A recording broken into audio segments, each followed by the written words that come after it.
guys, welcome back to Unleashed. Man, I am so glad you are here. This has been a series that, man, it was born actually during COVID, back in 2020, and you're thinking, what good came out of COVID? I think this is a good thing that came out of COVID. We've been talking about the big five man killers, but before we get into man killer number 4, which is today's episode, I want to welcome back Eric Foley, our producer. And man, it is so good to have you back. How are you feeling? Good. I'm good. It's good to be back too. You sound like you have a little kind of a cold or allergy thing kind of going on. That's not like something left over from this. Nope, totally unrelated. It's just a bummer. Well, man, I'm telling you, it is so good to have you here. You calm me down. You just glad to have you back. Oh, yeah, I appreciate it, man. So let's just talk about that for a second. Like, what was that? It was pretty scary for you. Yeah, it was a gallbladder, but it just, it was some complications, and they did a second procedure, and I was just in a lot of pain and sick. But yeah, I'll be bounced back. And well, because I first texted you, and then you're like, man, I'm in the hospital, emergency surgery. I'm like, what? Yeah, they kept me for 4 days at Community North, the big Indianapolis hospital. It's not like a little Band-Aid station. Yeah, that's not like going to that little doc in a box on the corner. 4 days is a big deal. Right. Yeah. Oh, man, I had, and you guys were praying for Eric. I know a lot of you through Facebook and social media were praying for him. And I appreciate it too, every one of you guys, girls. Well, we got something this week. I got a question, or? Yep, we got a question. So Tim from Colorado wrote in. He wants to know, with the holidays approaching, what do you do to give back to the community? Wow. That's something that Stacy, my wife, and I have been talking about, because each year we've been looking at doing like a food kitchen or different things, or we take sometimes food out to the church. They'll do those for those who are in need. And it's just kind of funny you brought that up, because we were just this weekend as we were driving, we had gotten away to celebrate our anniversary. And we were just talking about that. What not only can we do, but even as a family, because it's so important for all of us to be involved so that, kids see what's going on. But I think even personally for me, from my heart, it's something, because I'm so busy giving. Like I said, I travel and I speak, and I'm always, working with men through stuff. But I think God is calling me to do something a little bit different. So I don't have an exact answer. It's actually, we're in the process of figuring that out right now. Yeah, I think there's a lot of families in your position, and, a lot of people want to go and volunteer. And I always encourage people, the rest of the year is available too. It seems like around Thanksgiving and Christmas, yeah, they really want to get in, to work in the soup kitchen or something, but, I was talking to my doctor the other day. I'd gone in, I've got this thing going on my foot. What's it called? Like plantar fasciitis or something. And as we were in there, I said, I spend so much time, in a vehicle or a plane or in the home creating stuff. And I was talking about, what are things that I can do? Because when you're inside of a room and you're creating all day, after a while, your purpose is a part of that, because you're going to be going out and sharing those things, or, talking to you guys on the podcast. But all the hours of creating, and you kind of start to feel almost down because you're not out in the sunlight. And we were talking about this very thing, and he was saying, we call those like between like Christmas and Easter, Thanksgiving and Easter. He says, we have so many people that come in and they want antidepressants because that's one of the hardest times of the year. And he said, it's actually one of the best times of the year to find something to give your time to. Like you were just talking about, what's something you guys are going to do? So maybe that's something for you guys too to think about. We know this season is coming up, and it can get difficult. And I know personally for me, when I have a way of being able to give something to others, I always feel fulfilled. And so, yeah, I think that was a great timed question, I think, for all of us as we're getting ready for this. Well, let's get into this. This is, oh, man. So we started with man killer number 1. And if you remember, we talked about the big 5 man killers. And I had, polled about 400 men to find out what their top 5, struggles were out of about 10 or 12 things I had given them. And number 1 was lack of purpose, which was a huge shock. I didn't even see that one maybe even being in the top 5. I figured it was going to be lack of respect or anger or lust things. But it was actually lack of purpose. We did 2 weeks on lack of purpose on the podcast. Then we walked into the lack of respect. And then last week we did anger. And this week is number 4. And, episode 1 with lack of purpose, we gave that to the rhinoceros. And if you listen to the podcast, you'll understand why we gave them these certain African animals, the big 5. Week 1 was rhinoceros. Week 2 was the lion. Week 3 with anger was the Cape buffalo. But this week we're going to talk about the elephant in the room. And we gave it to the elephant. Big 5 man killer number 4 was lust. And man, I know you guys, many of us out there thought this might have even been the number 1 man killer that men struggle with, because, it can create shame. And we know that when we have shame, we want to go into hiding, that kind of stuff. But I think it's important that we do talk about this. God made a woman to be beautiful. And so sometimes we get caught up in that beauty, but that's not the only place we can lust. We'll touch on that too. I mean, it can be money. It can be hunting. That lust to be out there and just spend so much time doing those things and maybe taking that time away from our family. But we gave this to the elephant, and let me just say something about elephants. Elephants are really, really spooky. Really spooky, scary. I mean, there's no mammal or land-dwelling animal that is bigger than an elephant, and it's so weird how they can just kind of blend in, and you almost don't see them sometimes. I'll talk about that in a minute. But I was sitting around a campfire in Africa one night, and the owner of the safari was telling us a story about one of his big game guides. Those are the guys that guide the dangerous game, and how he had been charged by an elephant. And the thing about elephants that you need to understand, and you can probably already know this, but the things about elephants, they can be between 10 and 13 feet tall. I mean, think about how high that is. You're talking about the rim of a basket to the top of the backboard, and they can weigh up to 15,000 pounds. I mean, that's double the weight of a Ford F-350. It's just massive. But when the guide tried to run from the elephant as it charged, and if you've maybe seen elephants do this, when they get something down, they just kind of take their forehead and they just kind of grind it into the ground. And this elephant drove the man's body into the ground. And when it stood up, now get this, the guide was attached. And you're thinking, what? Well, he was attached to one of the tucks, but luckily the tusk, it actually went underneath this guy's belt loop. It didn't go through his body he had some bruising, but it went under his belt loop. So when the thing stood up, he literally slid down the tusk, and he's hanging off the front of this elephant's face. But the elephant just kind of, swung his head, tossed the man aside. And, lucky for this guy, he ended up not having life-threatening injuries. But I was saying a minute ago, the elephants, they're not always easy to see, which sounds really weird. I think it's something to do with the way that gray color and the African, some of the African bush, some of the places, they can just kind of blend in because the height of their backs can be the height of a lot of these smaller trees that you'll see growing over there. And I mean, I've been close enough to an elephant to hit it with a rock and still not seeing it standing almost right in front of me. And I know that's crazy, but it's absolutely true. But once you kind of know what to look for, it's like, as some of you guys who are bow hunters, and when you're sitting in your tree stand and someone goes like, how do you spot a deer so quick? Well, it's these horizontal lines. Everything that you're seeing mostly is vertical in the forest unless you have a down tree. And once you've been sitting there long enough, you hunters know what I'm talking about. You can see the shapes of those things that are horizontal versus vertical. And those draw your attention first because that's not a tree standing up. It could be a down tree. But you're looking for those horizontal lines. And so an elephant, here's the one thing that's interesting about elephants. They will, especially in the dry season when they don't have a lot of rain, they have those baobab trees, and, they'll literally take their tusks and drive them in and get water out of it. But the other thing that an elephant will do is he will uproot a fully grown tree, and he'll knock it down so that he can just chew on the leaves or maybe some of the bark or the branches. But what he's not even thinking about is that it can cause that tree, and usually does, cause that tree to die. And that tree will never bear fruit again. So what the elephant does, it takes what it wants, and you can tell where they've been because it'll leave a trail of destruction in their wake. You just see, these paths of dead trees and things that are knocked down. But this is kind of why I gave lust to the big 5 animal, the elephant, because lust is a man killer that will knock a man's beliefs, values, his convictions off track, just like they'll leave a trail of all these trees.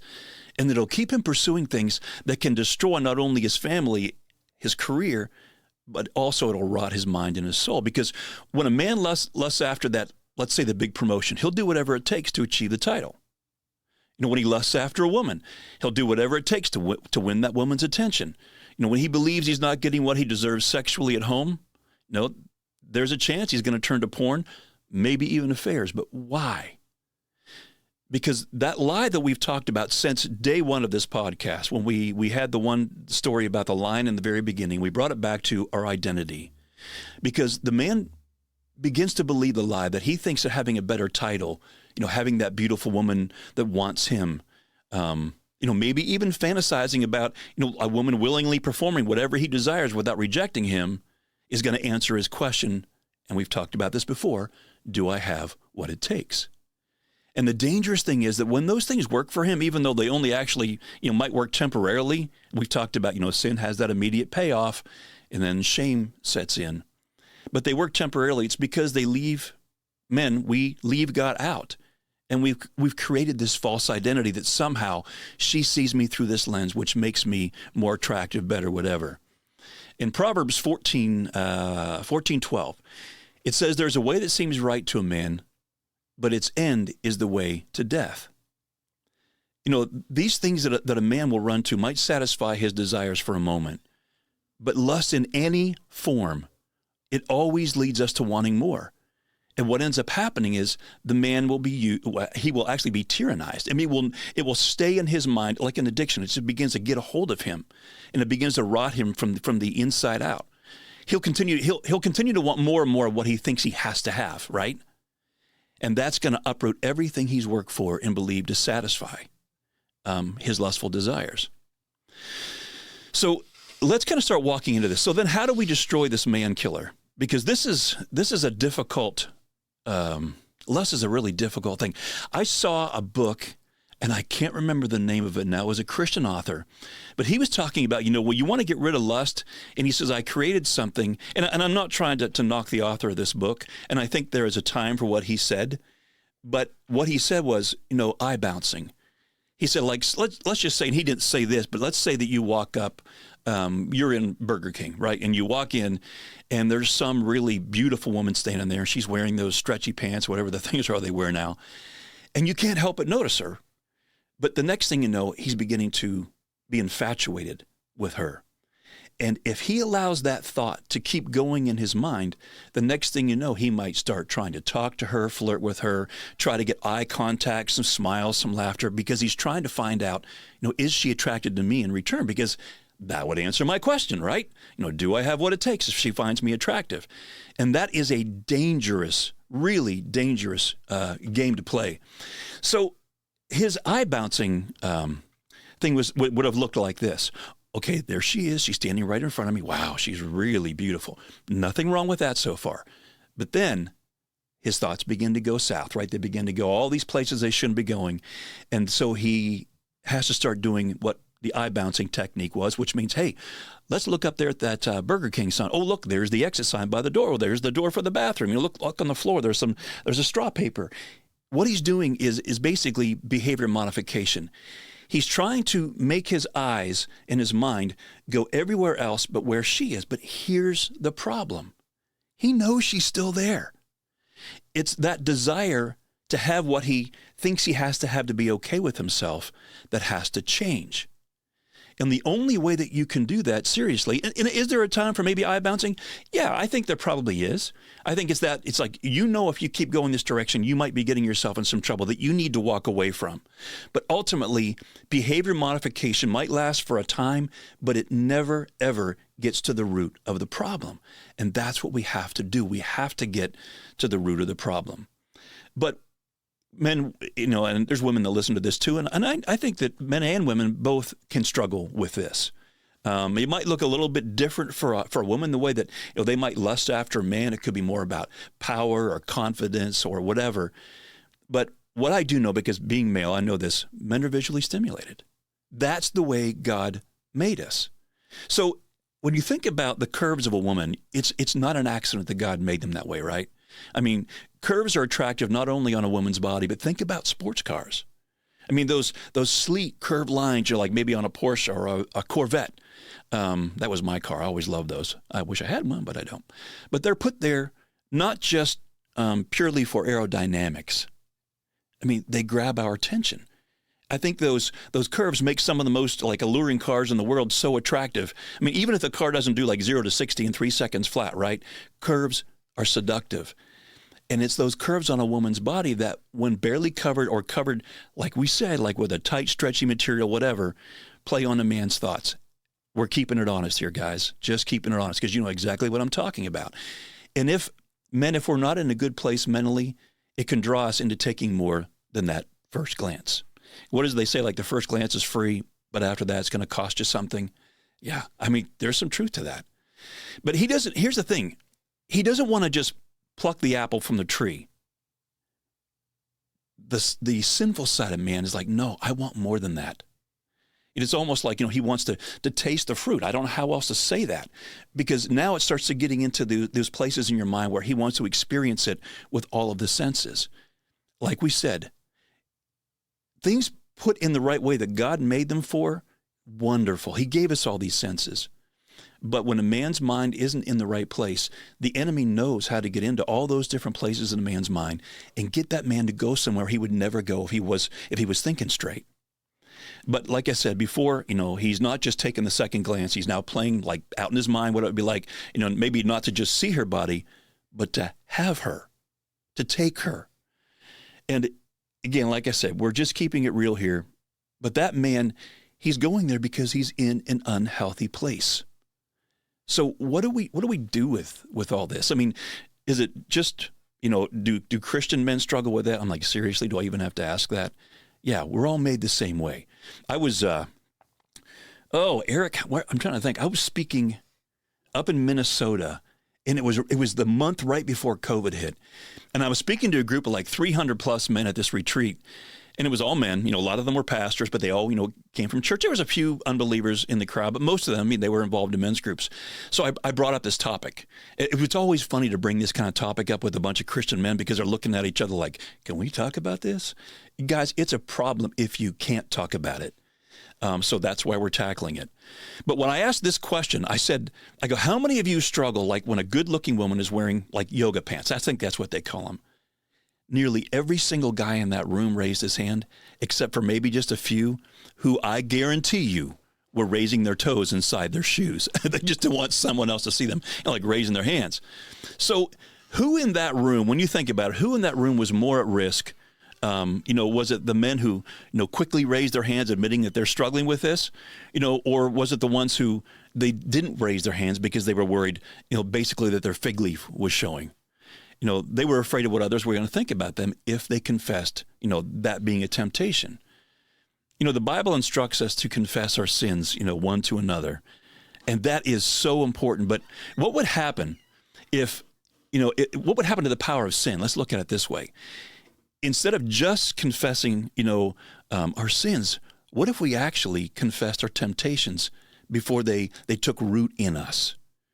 What usually happens is that it breaks the power of the enemy because we haven't been trying to hide our temptation. Because we all know whenever we try to hide something, we act out even more because we begin to feel shame.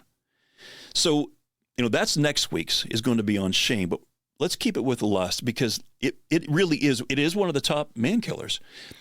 It drives that man into shame because he's feeling like, now get this, like he should, being a Christian man, right? That he should be able to control his lustful desires on his own. That's what we call, should statements. A lot of men leave God out of their struggle for a couple of reasons. One reason is because he's getting something out of it. Sin feels good. We know that. It's very attractive. But we also know then the consequence of that sin when we make the wrong choice. And the other reason is because he feels like he's not good enough if he can't conquer his unhealthy emotions on his own. There you go. If I could just take my sin out into the street and beat it up, well, we know that we can't do that on our own. The Bible says that our faith is like filthy rags. We don't have the ability with that sin management mindset to be able to just go out and beat up our sin. We can't do that. And it's when we start trying to do that and we leave God out of the equation, that's where the enemy wants you to be. Because if you're feeling shame because you were lusting, now you're thinking, well, how is God looking at me right now? And he's trying to go down that avenue. God knows what's already been going through your mind.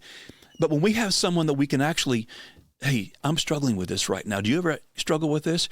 Chances are because you were open and honest and vulnerable with him, you just built trust in that relationship which is going to lead the both of you to be able to talk about some of these really difficult issues, because now you have that bond with each other. Hey, I got your back, you got mine.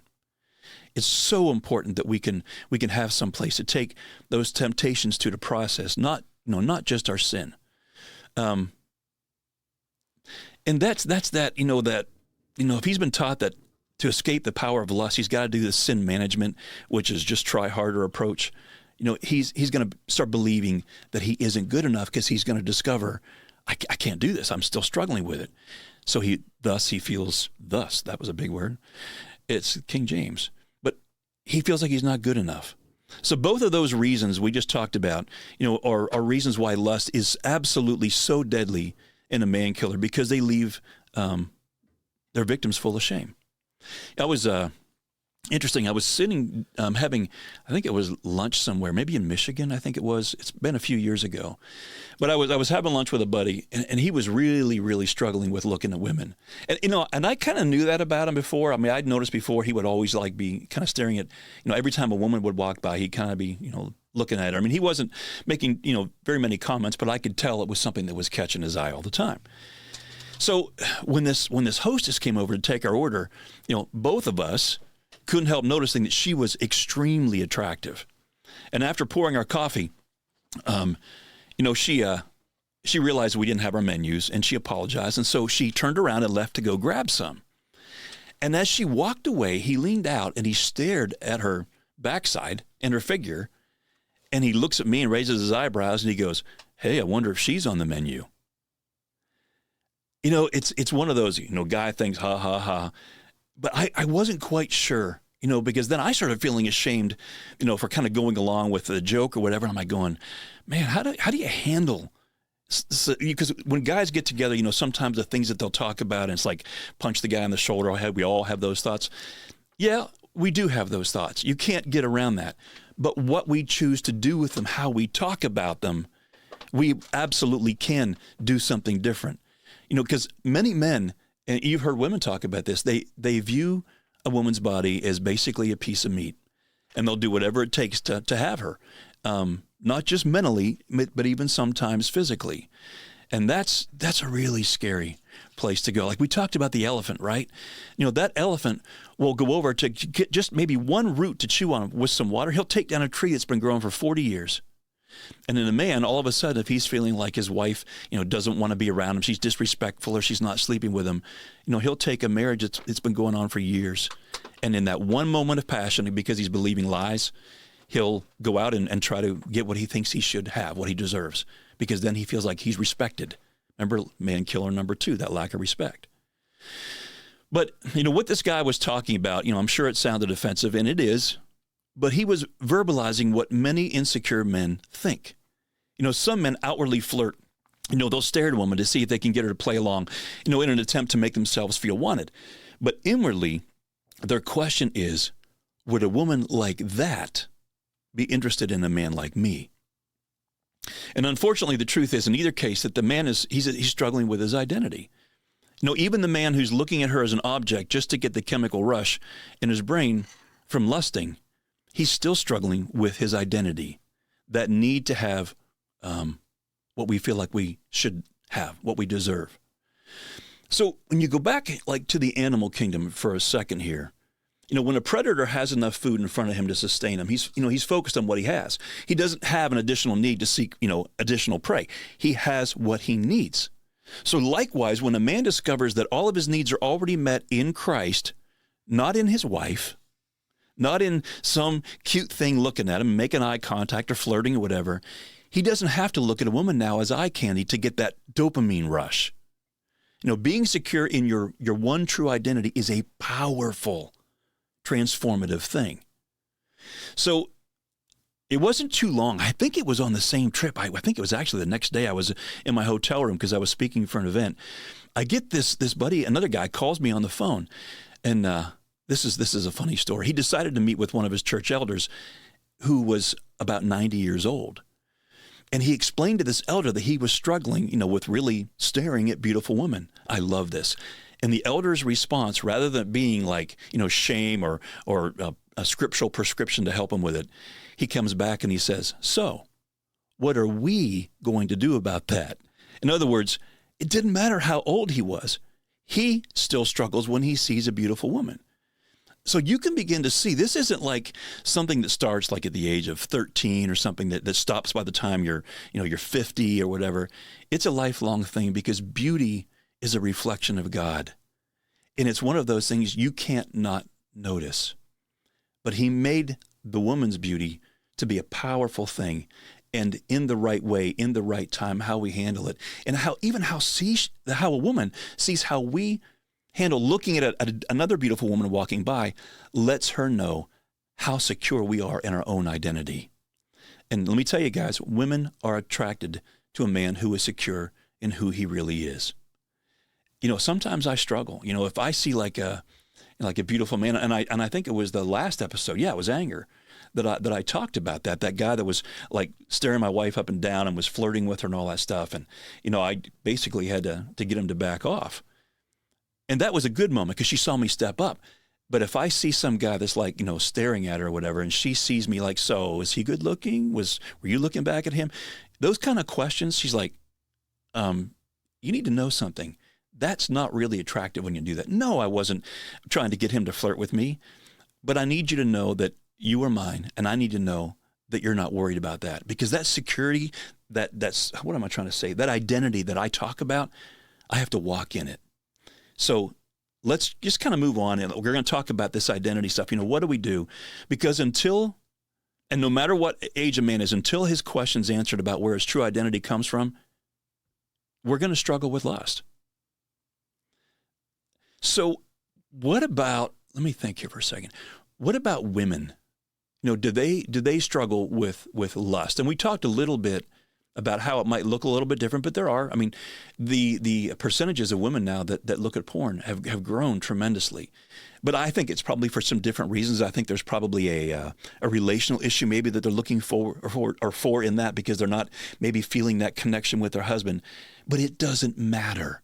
Whether someone is looking at porn for the physical turn on, I don't know what else to call it, or for that relational one, anything that takes you away from your spouse and divides you, that takes your heart, your mind somewhere else that it's not supposed to be, it's lust. So I got a private message one night from this woman. Let's call her Tammy. She'd been in town for maybe a couple of days for a friend's wedding. And she'd been divorced. It hadn't been very long. I think maybe she got remarried like only a few months after the divorce happened. And she and her new husband had planned to fly home the following evening. But she had been away from she spent the night separated from her husband at a friend's house. They'd had a huge fight the night of her friend's wedding. And she was really struggling with anxiety. She was really having severe panic attacks. And so she gets a hold of me. She goes, is there some place, a public place, that I could come and sit down with you and I can walk through this stuff, because I don't know what to do. I just went through a divorce. And here I am thinking that this new man I just got married to is unfaithful, and I don't know how to handle this. So I set up a public place, in the middle of the afternoon, and I said, I'll bring my notebook and different things, and we'll sit across the table from each other where there's a lot of people. And everything, in her new marriage, as she was, telling me about it, it sounded really great until this happened. She was constantly noticing that he was looking at other women. And, during the dating time, she didn't notice it that much. I think we all know the dating phase. We can all put up a good front, whatever. And after a few drinks at their wedding reception, he began staring at almost every single woman, including her best friend, who was the maid of honor. But not just looking at women, but staring at them up and down. So before the server could even, set the glass of water on the table, she began railing at her husband. I can't believe this. I got divorced because my ex-husband never paid attention to me. And now my new husband can't keep his eyes off other women. And, he gets his jollies from gawking at other women and not from me. And then she I am so done with men. They are just pigs. If you're a guy and you're hearing that, man, you hate hearing that, because inside you love your wife. Hopefully you love your wife. But when that temptation to look at a beautiful woman comes up, you don't want to be looked at as you're a pig. You're looking at it as, yes, I can't help but notice it because God created me to notice beauty.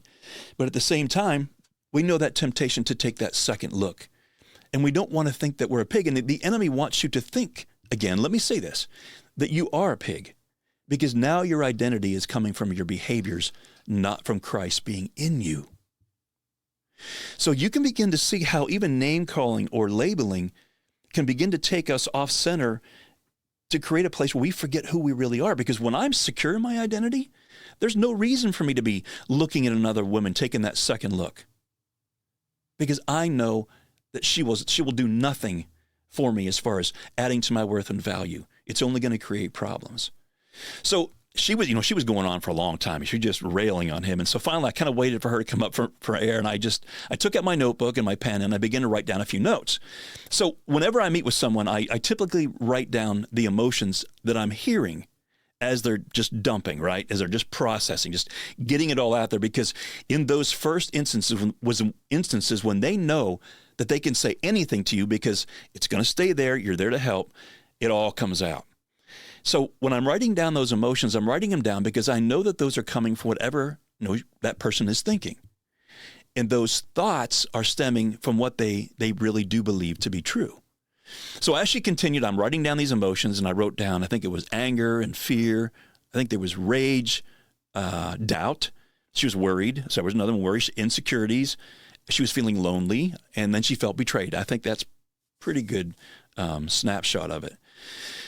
So, after, we'll call her Tammy again, after she finally closed the pressure release valve and kind of slowed spewing all this unhealthiness for everyone in earshot to hear, I finally spoke up and I said, I say this a lot. I say, first of all, I want you to know how sorry I am, that you've had to endure, whether it was, rejection or whatever she was struggling with. I said, that has to be incredibly hard. And I'm sure there's triggers that probably go all the way back to your childhood. That's why you feel it so deeply now. And I said, but I always want you to know that I'm also sorry that your husband has been buying into the lies of the enemy, that he needs to look at women to make him feel better. It was obvious, that he was probably addicted to the chemical wash that his brain was getting from lusting. But I no sooner got that last sentence out of my mouth, and she just opened up again. And I mean, here came that pressure release valve full force. But this time her tone, it went up tenfold. And this is when it really revealed the source of what she was fearing and hurting. She looked at me and she goes, "You're sorry that he's bought into the lies, causing him to look at other women?" She goes, "What about me? I'm the only one who's not good enough here." She says, if I was good enough, he'd only be looking at me. And honestly, I'm starting to enjoy it when other men stare at me. She said, at least it makes me feel like there's someone out there who wants me. And then as she got that sentence out, she went silent. She sat there, and it was like those words were lingering in the air, almost like a heavy fog. She was so adamant in this conversation that she wasn't the one struggling with jealousy, that she was secure in her own identity. She kept telling me this is his problem over and over again. And she was absolutely correct that he did have a problem. But man, the veil was pulled back. And I think maybe for the first time, she saw she was struggling with the same issue. She was getting her worth and value from whether her husband gave her attention and happiness that she believed that she deserved. It had been the story with her previous husband, and now she was wanting other men to pay attention to her, so that she could feel better about herself. So what was really happening? She was lusting after their lust. She needed them to be lusting after her to make her feel like she was good enough.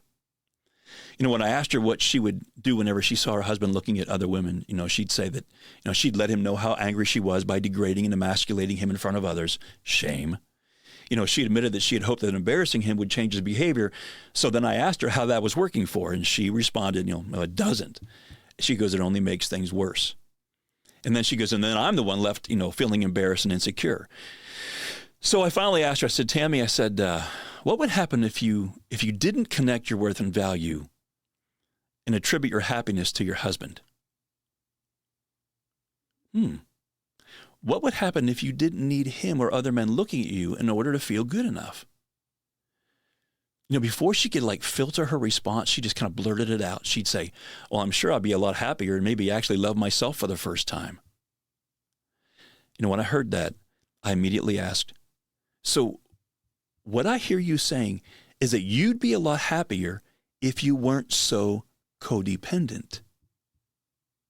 Now, you have to be careful when you start putting things out there. You have to make sure you have listened well. We talked about that in one of our other episodes when we unpacked Guide last week. Getting some truth, understanding before being understood, asking questions, then discussing your feelings, and then, adding encouragement. But I asked her, I said, so what you're saying is you'd be a lot happier if you weren't codependent. And she looked like a deer in the headlights, just sitting there dazed.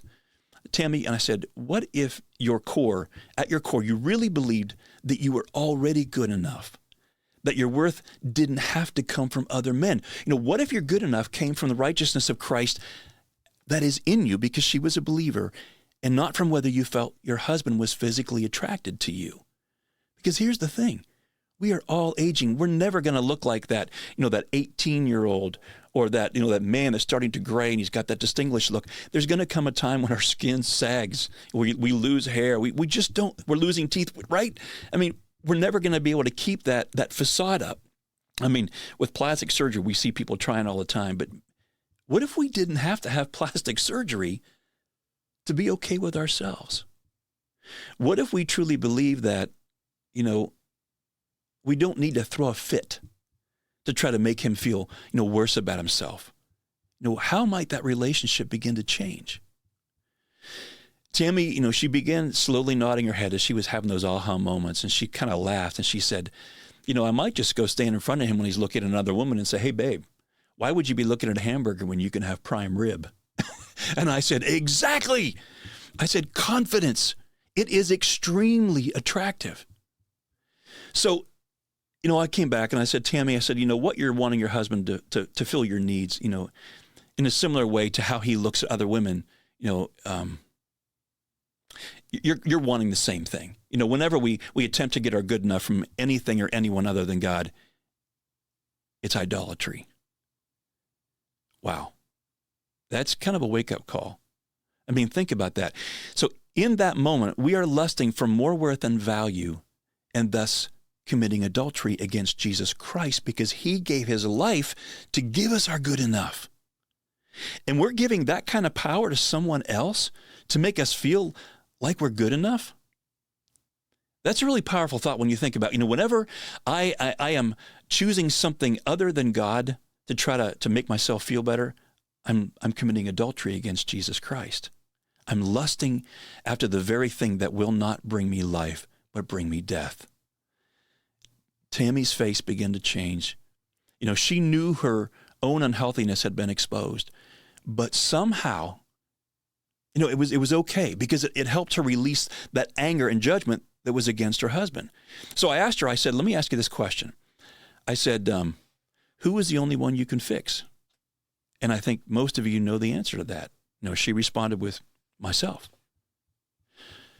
So whenever we attempt to keep another person's side of the street clean, now, let me say this. I'm going to say this really slow. Whenever we attempt to keep another person's side of the street clean, our side of the street starts looking like a garbage dump. Our job is to keep our side of the street clean.